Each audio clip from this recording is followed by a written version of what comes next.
Welcome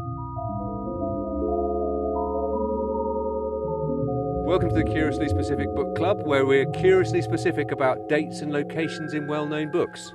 Every episode, we like to take a book out for a walk and investigate whether the locations in the book match up to the narrative. And now we've come to a very strange place. We are sort of on the edge of the world, or the edge of England. Anyway, we're in Lincolnshire.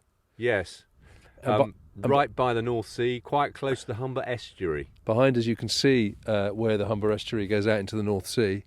You might also just be able to see a small island that is kind of appearing just on the edge of the salt marsh. Yeah, between the marsh and the sands. So we're recording an episode based on Susan Hill's The Woman in Black.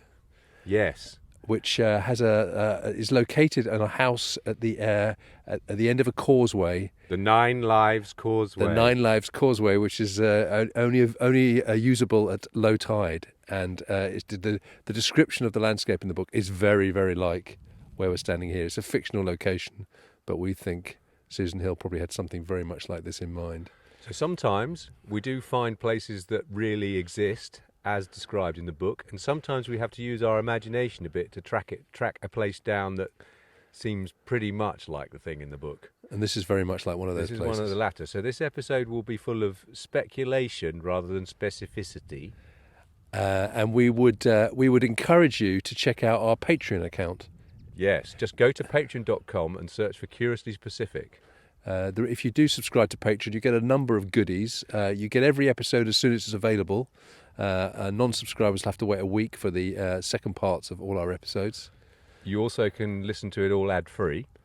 And we will be sharing all our bits and pieces. So that's things like show notes, posts, pictures from the locations, and videos like this we'll be sharing on the Patreon page. Yeah, so not only will you be able to hear about the places we go and the dates we talk about, we'll actually be able to supply you with maps and sort of videos of the places and sort of guidance, so that if you want to have your own adventure based on a book that you love, you can do it. So, Tim, I think you're going to take me out there on the marsh now for quite a spooky trip. There is a raised bit of which could have had a house on it. Yes. Yeah. And the tide's coming in.